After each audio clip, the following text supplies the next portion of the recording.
Start there where it's really easy.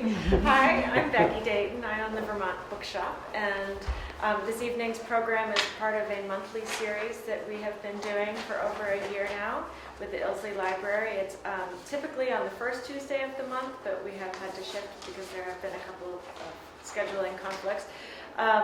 And it is always Vermont authors. And you can find all those events on the library's website and on the bookshop website if you're interested. And they're also in the Addison Independent every month. So our guest this evening is Rick Winston. This is Rick.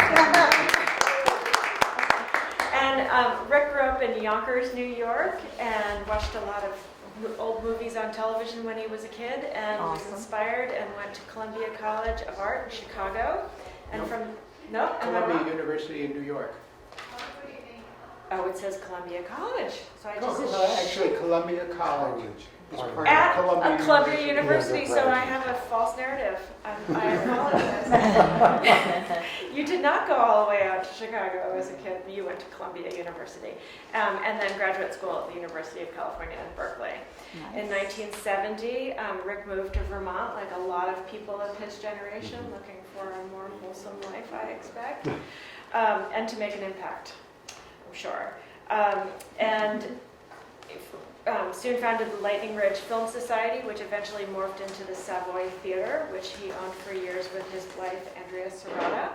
They sold the theater in 2009, and after that, Rick had a career in teaching at Burlington College and Vermont Community College, and various other locations. Rick also has interests in the McCarthy era in Vermont and has published a book called Red Scare in the Green Mountain State. Did I get that right? Got it. Yeah. So he's not a one-horse wonder. But I'm looking forward to hearing about Rick's career in the film industry in Vermont. And awesome. I hope you are too. Yeah, Thanks. Thank you. Hi everyone. Great you all turned out. When I was, the book was about to come out and people said, so are you going to go all over Vermont with this book? And I said, well, I have a radius in mind. And the edge of the radius is where people have not heard of the Savoy Theater. So, and I think of Middlebury as the very edge there. Who's been to the Savoy? Great. Anyway, Becky was, as part of the bio, was saying that I ran the Film Society for many years before it morphed into the Savoy Theater. So that is kind of the chapter of the book that I'm going to be talking about tonight. Because, when I read memoirs, especially of famous people like Keith Richard or choose your person. I always find I'm much more interested in how they got to be who they were than what they did once they got there. Mm-hmm. So for people who think of the Savoy as an institution on Main Street in Montpelier that's always been there, I thought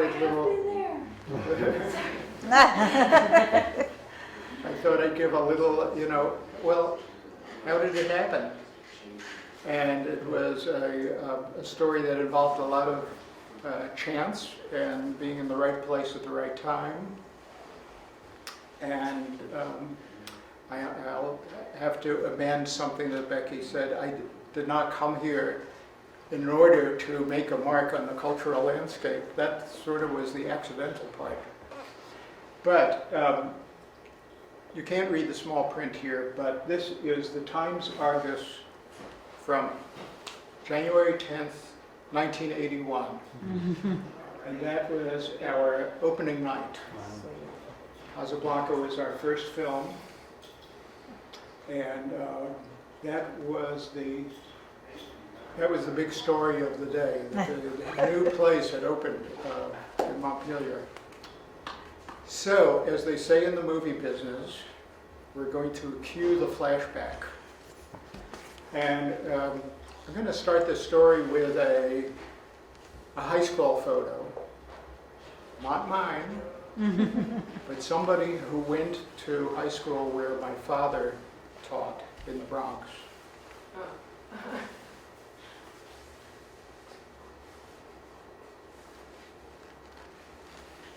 Stanley Kubrick, Awesome. the movie director, the future movie director, graduated from Taft High School in 1946. And this is where my father taught art. And I heard about Stanley Kubrick from a young age. In fact, I can date it to Christmas of 1957 when I was 10 years old. And a very special occasion, we were all going to go to the movies, and what was playing? It was a movie that Stanley Kubrick had directed. And on our way over to watch this movie, an amazing anti-war movie that took place during World War I, starring Kirk Douglas, my father filled me in on the story. He said, you know, he was a kid who went to our high school. I never had him for any classes, but every teacher in school knew who this kid was, because the conversation in the lunchroom was, what is going to become of this kid? He is so brilliant, but he never hands in his homework, and he will cut school to go down to Times Square and take photos. What is going to become of Stanley? So he proved them all wrong, as happens. So I had moved to Vermont in 1970. I had friends from summer camp who I wanted to visit, they went to Goddard. And I wound up really liking it up here and moving up in the fall of 1970. And I would go back to New York every once in a while, where I was from. And one night I took a friend to see 2001 by Stanley Kubrick. And it was maybe my fourth time seeing it. It was her first, and she was totally wowed. And when my birthday rolled around that summer, she gave me this book, Stanley Kubrick Directs, by a British film historian named Alexander Walker. And I still have my dog-eared copy. So I started looking through this book, and I was saying, boy, would I love to see The Killing again. Would I love to see Lolita again? Would I love to see Dr. Strangelove again? And of course, 2001. I could always do it another time. But I had heard this voice that had said, dream on. You know, the only way that these movies are ever going to show in Vermont is if you have something to do with it. I said, maybe that can happen. Because there were movies every Sunday night at Goddard, where I lived 5 minutes away from Goddard.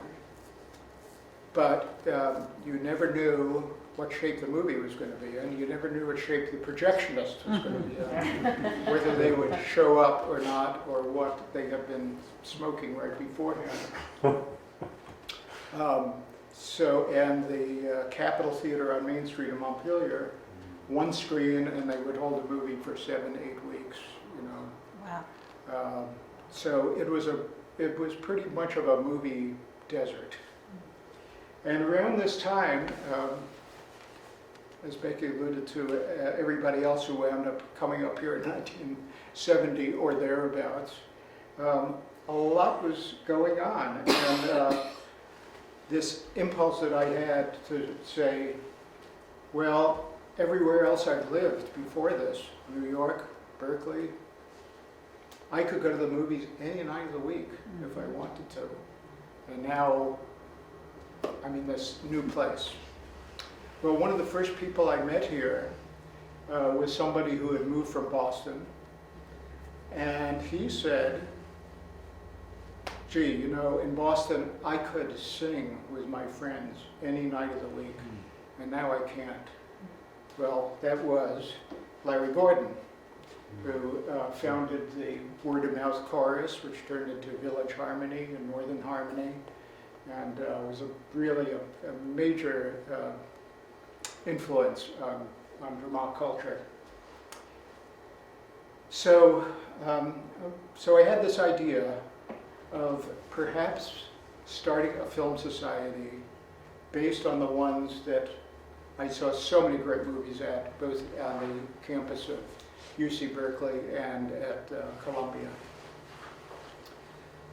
So how do I do that?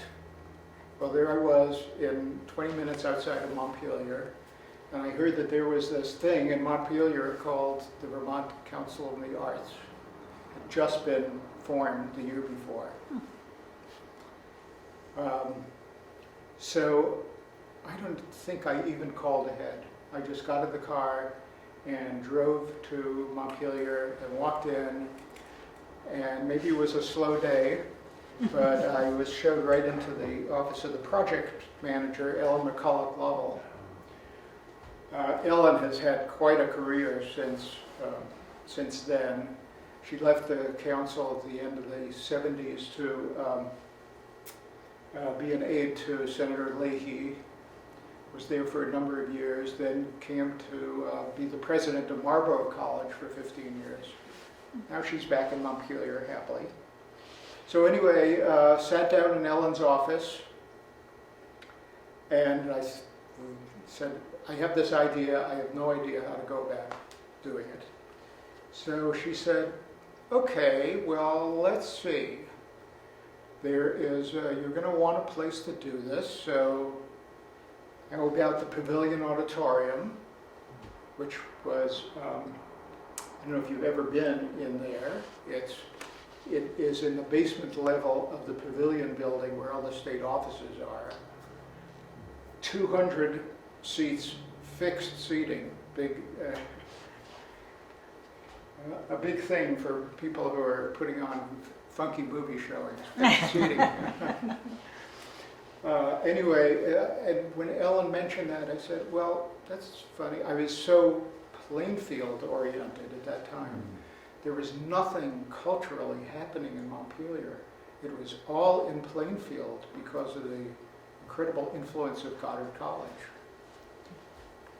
But there was this auditorium, and Ellen said, well, you'll need a sponsor to use that room, and yeah, we'll be the sponsor. It has to be a state agency, so we'll do that.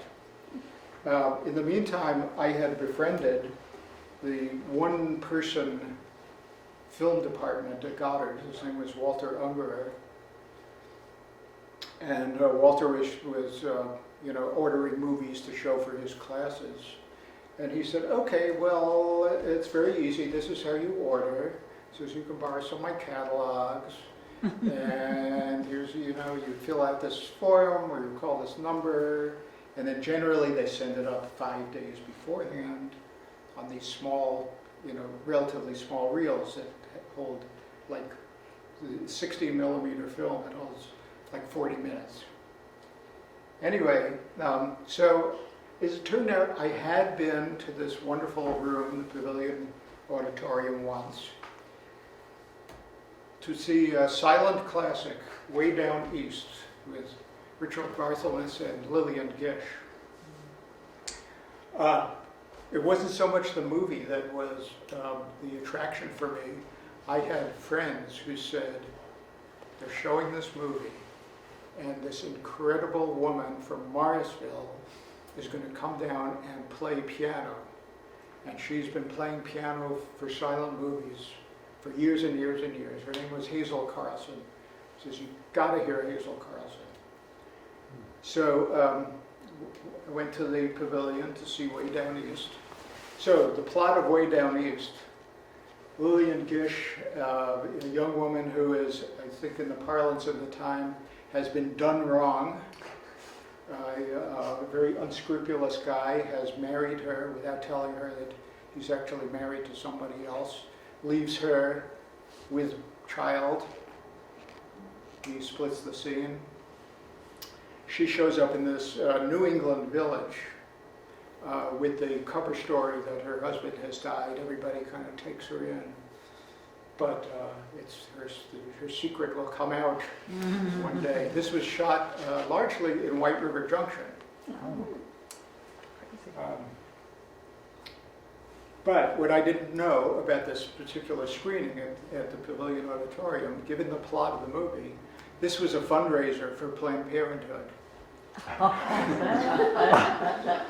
And I remember it vividly that it was my introduction to what I come to think of as the intelligentsia of Montpelier.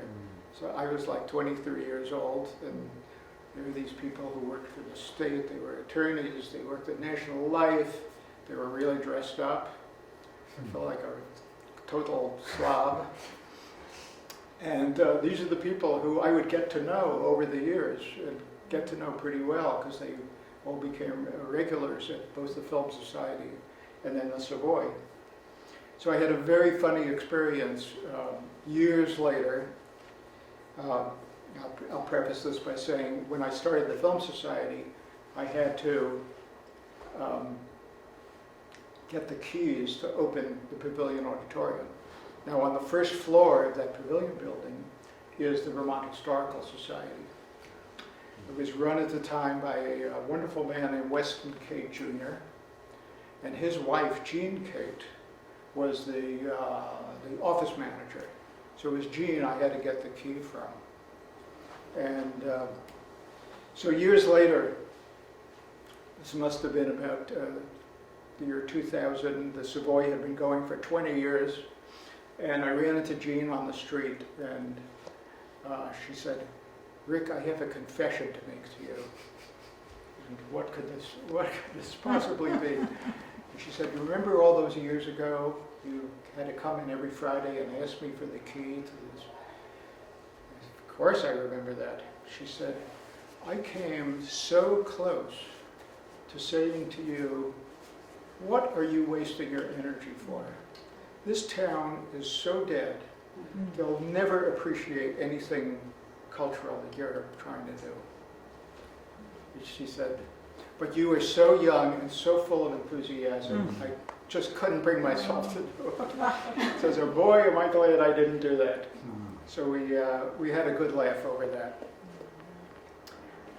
So right around the time of the Film Society opening, there was, it turns out there were other institutions that were opening all over the central Vermont. And of course in Middlebury and Brattleboro too. The people, a lot of people who had left big cities, the so-called Back to the Land movement. And I don't know if people are familiar with the great book by Yvonne Daly called Going Up the Country. And she said, "The newcomers and the locals who joined them transformed the once solidly conservative state into one of the nation's most progressive." So just around central Vermont, a Goddard graduate, Jenny Callan, started the Horn of the Moon on Langdon Street in Montpelier. Another Goddard graduate, Fred Wilbur, started the Bookspieler record store. A bunch of people got together to found the Plainfield Food Co-op, which got so big, a branch opened in Montpelier. So a lot of people think it was the Montpelier branch that got started first, but it was actually the other way around. Well, meanwhile, politically, 1974 was Patrick Leahy's very first electoral win.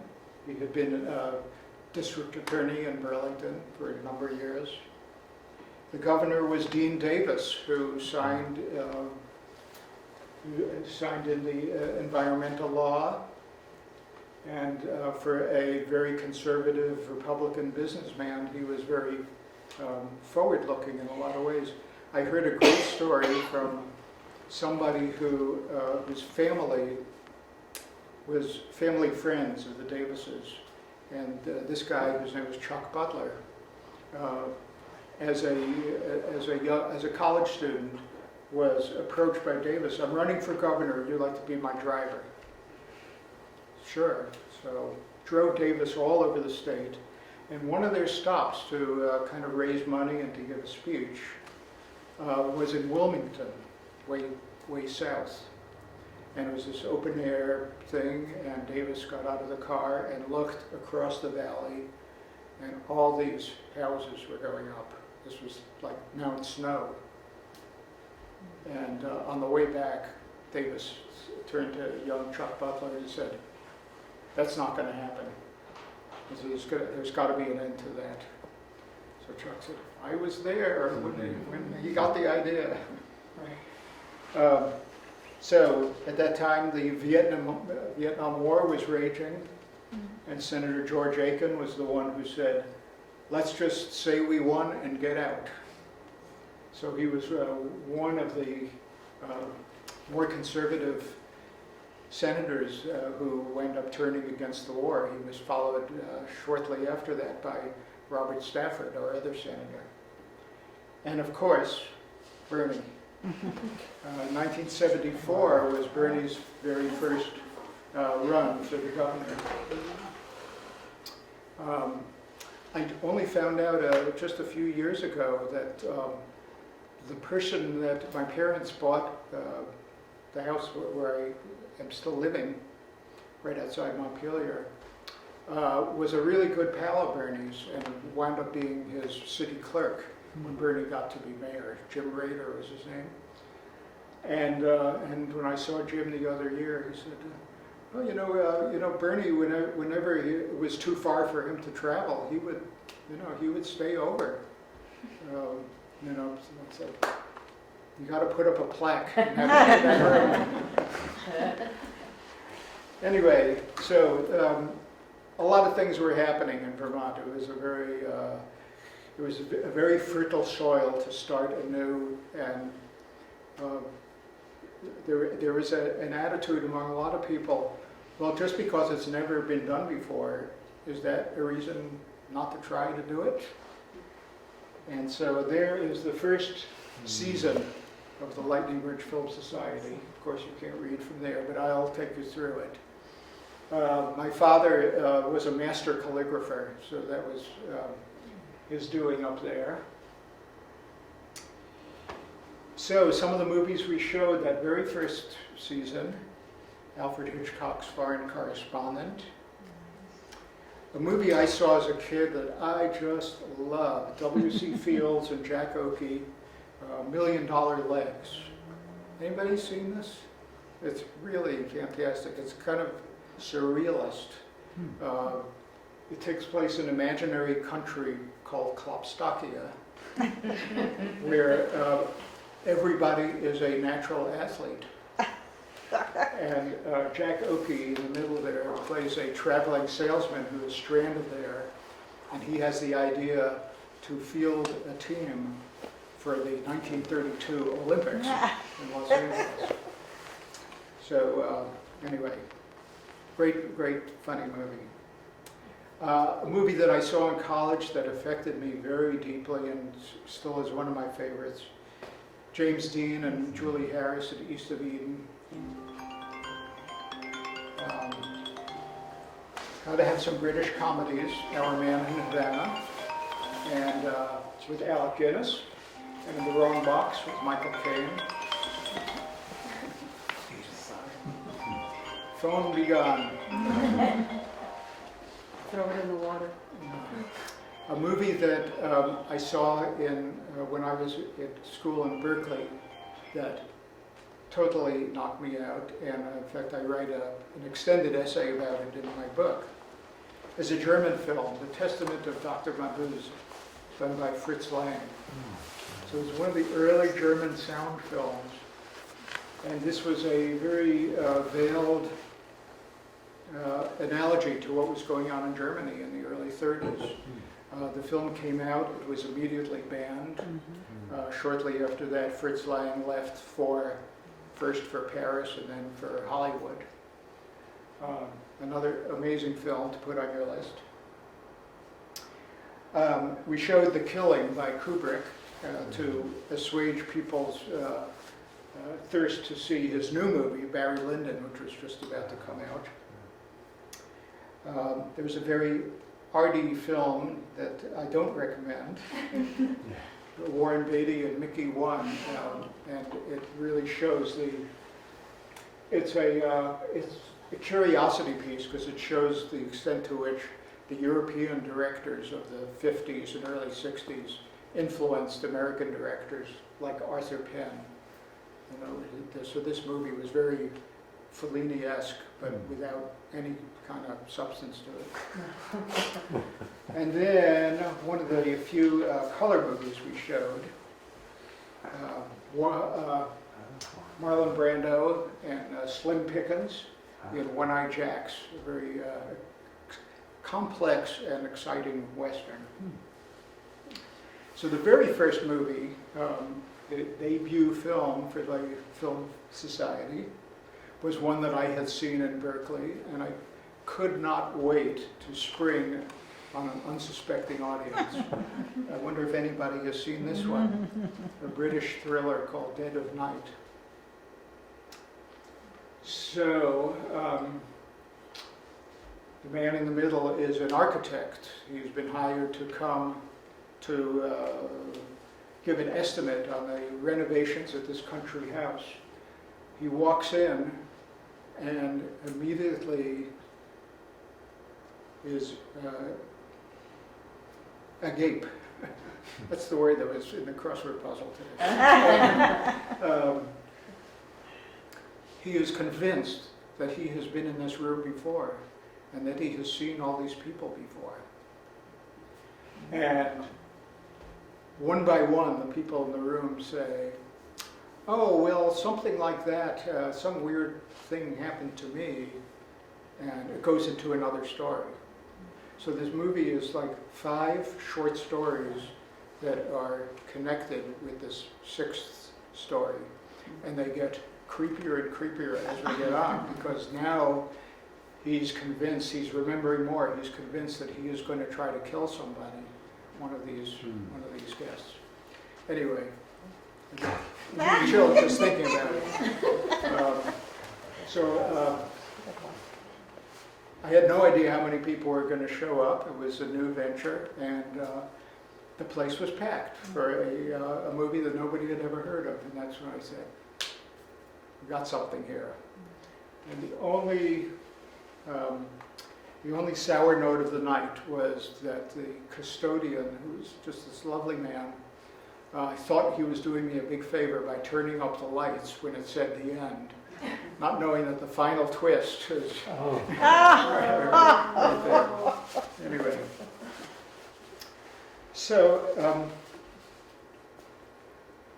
one thing the Film Society did for me was it gave me a platform to kind of explore my own film education. And there were certainly a lot of movies that I had not seen, and a lot of directors I had heard about that I had not seen. And one of them I discovered late night on Channel 8 coming out of Poland Spring.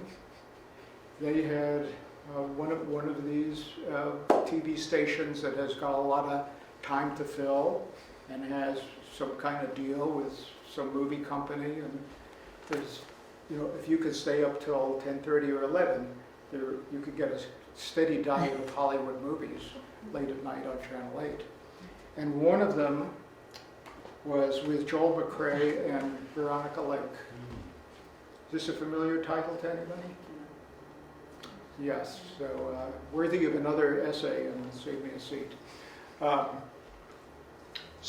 Preston Sturgis was a director in Hollywood. He did 6 hit comedies in a row from 1941 to 1944. And by the mid-50s, he was forgotten. All it takes is like 2 failures in Hollywood and nobody wants to take a chance on you anymore. He wound up sort of going into self-exile in France and died at the end of the 1958. Rediscovered in the late 60s and early 70s, and I found out that I was part of this incredible collective unconscious that said, Sturgis, man, what else has he done? So every season at Lightning Ridge featured another Sturgis film, so I got to see most of them. And then I got very curious because Sturgis has started out as a screenwriter, and supposedly one of the negative inspirations for him to become a director was that he was sick of people ruining his scripts. And he blamed one person in particular who directed another movie I caught late at night on Channel 8, what I think is a lovely kind of romantic comedy called Remember the Night, Fred MacMurray and Barbara Stanwyck. In the first scene, she is arrested for shoplifting. He's the district attorney. He's trying her case. It's whatever the legal term is. It's going to go over the Christmas holiday. And he feels sorry for her because she had to spend the Christmas vacation in jail. He finds out she's from Indiana, where he's from. So let me take you back home to Indiana, as the song goes. And as they say, complications ensue. But this was directed by Mitchell Leeson, who was responsible for a lot of really good movies from the late 30s, but not according to Sturgis, and also not according to Billy Wilder, who also wrote scripts for Sturgis, for Mitchell Leeson. Don Amici, Claudette Colbert, John Barrymore, hilarious movie. And Easy Living, a script by Sturgis, directed by Leeson. And so this led me down a rabbit hole with Billy Wilder. What did Billy Wilder write before he became a director? Only one of the great movies of the 30s, Ninotchka. So another path. Billy Wilder, Otto Preminger, Fritz Lang, Robert Siodmak, all emigres from Central Europe, either from Germany or from Vienna, who kind of left their home countries fearing for their lives, and came to Hollywood, and within a decade put their stamp on what we now call film noir. Wilder's Double Indemnity, Fritz Lang's Scarlet Street, Otto Preminger's Flora, and Robert Siodmak's The Killers, Burt Lancaster in his very first movie. These men all grew up with very much influenced by the German Expressionism movement, and carried that sense into their movies of kind of creating atmospheric states of mind, a lot of interplay of light and shadow, all the hallmarks that we come to think of as film noir. Anyway, so I really increased my film education doing Lightning Ridge over the years. And there is, it's not exactly our projector, but it's the kind. My friend Stephen Bissett, who became Steve was one of the only high school kids who came without his parents to the movies. He had just gotten his driver's license, so he was going to Stowe to those movies, and Burlington to those movies. But he said, one thing I could count on Lightning Ridge, the sound was terrific. And it's because these Kodak pageant projectors had a knob that could control the clarity, unlike many other projectors at the time. Steve Bissett said, "There weren't many films we missed. There was a remarkable access to films going back to the silent era." And what was really nice to hear, he said, "We counted on you. It was as if I ordered helpings of film history on some sort of menu." So, two other teenagers I got to know during this time. Anne Labriciano was, her parents, she lived in Waitsfield. Her parents, as she said, did not care one bit whether the film was appropriate or not, but they didn't check to see, and they said, "We'll take our chances." And she remembers being 11 or 12 and being taken by her parents to see Louis Buñuel's The Exterminating Angel.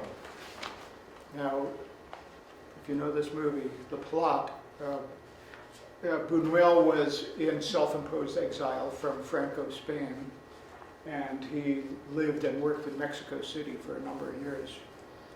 And a fancy dinner party, the upper crust of Mexico City is coming, and they are all gathered in this, they have their dinner, they retire to the drawing room, and one by one, the servants said, "I don't know, something is not right. I think I'm going to quit." Oh, the maid says, "Oh, what a great idea." She throws down her apron. The whole servant class leaves the house. The party goes on, and then the first person who says, "Well, it's getting late, I'm going to leave," and then gets to the door and says, "Well, on second thought, that couch looks awfully comfortable. I think I'll just stay here." Well, it turns out nobody could leave this room. This is what the servants were anticipating. So these people are trapped in this room. They lose all their willpower as soon as they get to the doorway. And a day, a week, a month. So one critic called it, it's like an upper class Lord of the Flies.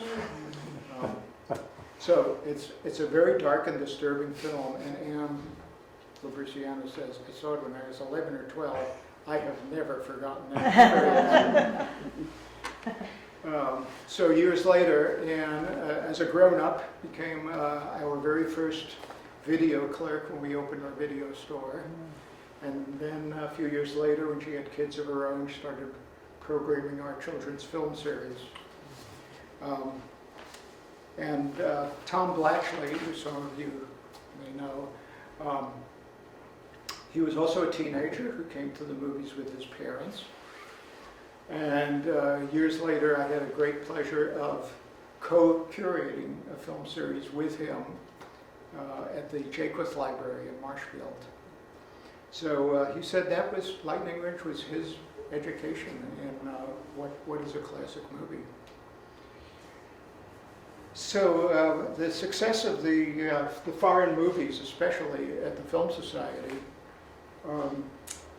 made me wonder about having a totally standalone foreign film series, which we did at the local elementary school, which had a big auditorium. And Which elementary school? at Union. Oh, Yeah, my favorite hall. yeah. Well, I'll tell you a story about Union. But anyway, you see the clowns, the discreet charm of the bourgeoisie, Mark Bergman's persona. So we had a really great foreign series in this big auditorium that's, I don't know, seats 250 or something like that. And one time, we may have been unable to use the Pavilion Auditorium, and I said, "Oh, well, let's just do this series, this next series, in the elementary school auditorium." And I discovered, to my horror and chagrin, that foreign movies worked there because you didn't have to understand what people were saying. As soon as you had an English language movie in that room, the echoes especially if it was a British film. Nobody could understand what anybody was saying. So that was the end of that idea. So meanwhile, Lightning Ridge was getting so popular that we added a second show.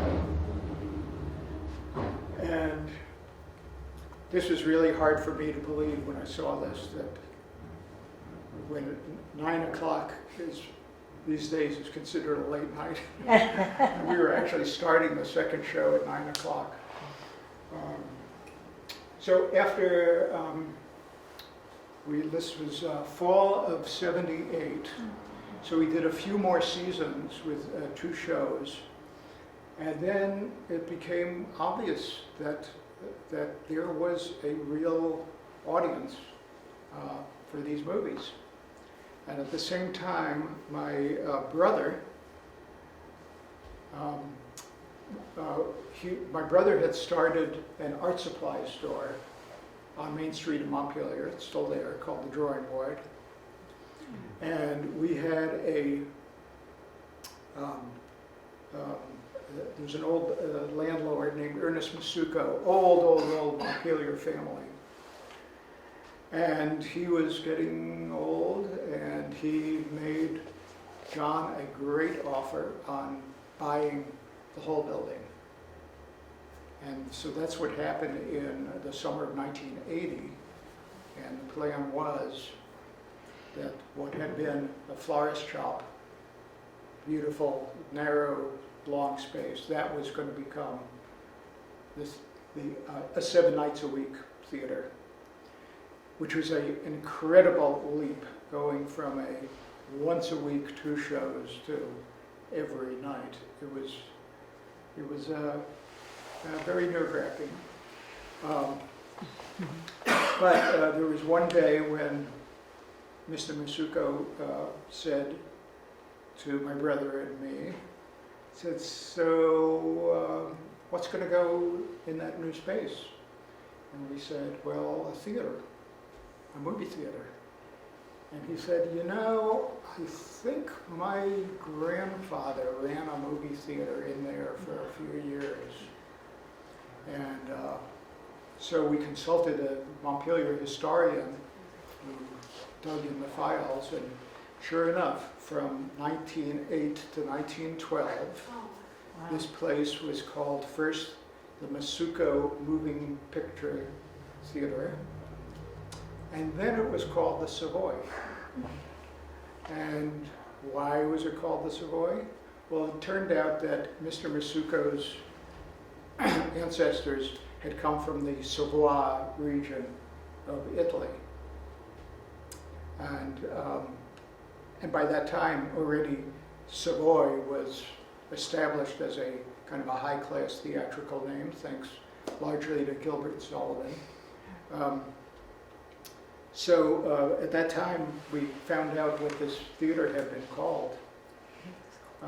John and I were casting about for a good name for the theater, because we didn't want to, we wanted to put an end to the Lightning Ridge era and start something really fresh, something that had pizzazz. We just looked at each other and said, that's it. And there's a headline from the Burlington Free Press from the fall of 1981. New theater for Capital City, Old Savoy being restored for film screenings. So we were hoping to open right at New Year's. Our first film was going to be the Australian film, My Brilliant Career. And as we got closer and closer and closer, we said, we're never going to be able to do it. There was just too much work to do. So we bumped it up, the opening, to the next Friday, which was Humphrey Bogart and Ingrid Bergman in Casablanca. And so that was the accidental first movie of the Savoy. And it became very identified in Central Vermont mind with so we wound up showing Casablanca on our 5th anniversary, or 10th anniversary. Anyway, that is kind of covers 2 chapters of Save Me a Seat. And be happy to answer any questions you have. Thank you. I have a question. Yeah. Did you have a day job while you were doing the film festival? But how did you support yourself? I did have a day job. I worked in my brother's art supply store. And I taught music at the local high school. And your degree from, what was your master's in? Or I did not have did you an. leave it up? I did not go. I actually did not go to graduate school. Okay. So I didn't go to Columbia and then Berkeley for graduate school. I went to Columbia for 3 years and transferred to Berkeley for my final year. My bad. So it's amazing what you can do without a master's. Yeah. I've lived this long without one. It's okay. And I've only taken one film appreciation class in my life, and that was when I was 16. And if you read the book, you'll see I had really lucked out on some really fantastic teachers. I love the way you describe how you were self-taught by becoming interested in one director and then reading or watching that director's films, and then that led you into another thing. That kind of intellectual curiosity is fabulous. And Yeah, I once heard a talk by one of my favorite film writers, David Thompson, and he said people ask him, okay, if you're a young person, what do you recommend if you want to get into movies? And he said, 1 of 2 things. Move to Los Angeles and get any kind of job doing anything in the film industry you can, and keep your eyes open. Or 2, watch as many movies as you can, as many days of the week as you can. Whatever you do, don't go to graduate school. He said he's reading some of these film magazines that have, this graduate thesis and that one. He said, somebody's writing 15 pages on a movie that I love, and I don't understand a word of what they're saying. So he's not a fan of academia. I'm thinking about the Savoy space and how it was revealed to you that it had been a florist shop prior to being a movie theater. So, one of my memories about the Savoy is the sloping floor. Was there a sloping floor in the flower shop? Or? We had to build a sloping floor. So there hadn't been one originally? No. Oh, huh. We have photos of the outside of the old Savoy, but I would love to see a photo of the inside. I imagine it was just wooden benches, some kind of sheet up there on the screen. How did Clearly you there build was a piano because there was music along with the movies. So how did you build the sloping floor? Well, consulting other people who had started theaters that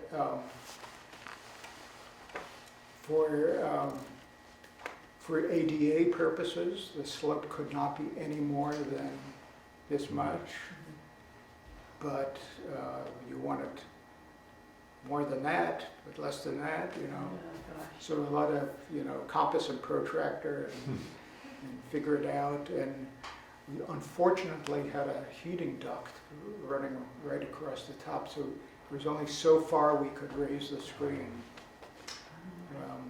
But we wound up after the first few months of the theater realizing that the people who were sitting in the 3 rows in the back really were having a tough time. So we elevated that too. And then you have to build a slope floor coming from the door into the theater if you don't want to have stairs. So it's like the space was confined. So any space that you give up for the projection booth You know, you take it away from the concession stand and you increase the concession area. So last I heard from the current owner of the Savoy, he's going to do away with some of the seats and move the projection booth closer and have more of a concession area, because it gets to be a real bottleneck there. What's the seating capacity? Right now, 115. Yeah. But, you know, since the pandemic, he's lucky if he gets more than 50 people at any one time, which is why he feels he can afford to give up some seats. This is a big conversation among all my friends who are in this, either the exhibition or the distribution business. Are people going to come back? And it doesn't look so good. So forgive my ignorance, but is the Savoy still just old movies, or are they running? Well, there's another story. When we started up in January of '81, the idea was to do a mix, like the Film Society had been. Some foreign, some American, some old, some new. And it became clear, like within 4 months, people wanted to see the new movies. Film Society is a film society. A theater is supposed to be a theater. And by the start of 1982, we were doing almost all new films with the occasional revival. Wow. We were very lucky in that there were two trends. We didn't know anything that this was going to be happening when we opened in 1980. Movies that came out in 1980 and 81. Spike Lee's first movie, Jim Jarmusch's first movie, the Coen brothers' first movie, John Sayles' first movie. So there's like this new American indie movement, generally distributed by smaller distributors. Because one of the first things we found out opening a theater was that the multiplex, it became a multiplex actually in 1981. But they had accounts with Warner Brothers, Columbia, Paramount. They could get any of those movies they wanted. If we got a Paramount movie or a Columbia movie, it was because the Capitol had passed on it, because they assumed it wasn't going to be a hit. So we were out there scooping them up. And the other trend, I mentioned my brilliant career in the Australian film. People loved these films from Australia and New Zealand. And this was kind of the golden age, the early 80s. All you had to do was say, we're showing a movie from Australia, and they would show up. It was like, it was in English. It was accessible. It was beautifully photographed. It was a landscape we didn't know anything about. So movies like Breaker Morant, Gallipoli, Bad Day at Black Rock? Picnic at Hanging Rock. It was close. It was not even close. But I got it out of your head. Bad Day is a Western from the 50s. Oh, see, there we go. Okay. Yeah, Picnic at Hanging Rock, The Last Wave. Right. Yeah. One after the other. It was just, it was a phenomenon. And we were there to take advantage of it. Sarah. I grew up in Hanover, and they had no cinema in Hanover when I was growing up, because that was back in the 40s. And they used to show films in Webster Hall, which was a really old building, one of the oldest of Dartmouth. Yeah. And the most interesting thing I remember was that the bats used to come out from the balcony, and they had a balcony there, And the only time they ever came out was during Abbott and Costello movies. Got to be quite a, a thing, Yeah. They would come out for all of those films and you never saw them after that. Mm. Very And strange. now it's, Hanover is one of those places you can go to the movies any night of the week. Between the Dartmouth Film Society and the Nugget. Yeah. Nice. My best friend's father built the Nugget. Ah, Yeah. great little theater. Yeah. Karen? I just want to thank you and remind you that when my son got to be the age where he wanted to start watching videos at home, he's in his early 30s now, so you can do the math. All of a sudden it was a request for Disney movies, and I thought I was going to go out of my mind, so I came and visited you at Downstairs Video, and I said, Rick, what are we going to do? What can we watch as a family that is not going to make us all crazy? And you said, Marx Brothers and Buster Keaton. Yeah. And we were all set, and Owen loved those movies, and he can still recite the Tootsie Frutti ice cream bit. Yeah. So That's thank great. you for that. Yeah. Yeah, that's a whole other chapter, is we were, let's see, 1981, 1980, the people started getting VCRs Right. in the early 80s. So you had a video store as well? Well, the video store was the enemy Yeah. until our friends Yeah. in Northampton, they had run Pleasant Street Cinema. Okay. And my friend there, John Morrison, said, we just opened our own video store next door, and believe me, you don't have to be afraid of it. He said, people will take out videos 4 nights a week, and then they'll come to On the see week, what's right. new. Yeah. So we opened, we had a downstairs that was just a big empty room, Oh, nice. and And you use that space? we built a downstairs video. There's a little symmetry here. The Savoy opened a week before Reagan's inauguration. Downstairs video opened a week before Bush's inauguration. Oh, boy. We were out in LA last year, and surprisingly, there's a few places now that are popping up that are both renting and selling, the VHS tapes. Like, it's amazing. Rafaela bought quite a few of them. My husband was like, no, we're not doing this. But I wonder if it's like It's people who Yeah. prefer vinyl. right. Yeah. And it was great fun just to meet everybody and just Yeah. see their enthusiasm, and Yeah. it's crazy. We got to know so many people running the video store. In a theater, you come in, you buy your ticket, Right, you you were buy seated. your popcorn, you say hello, how are you, and you go in.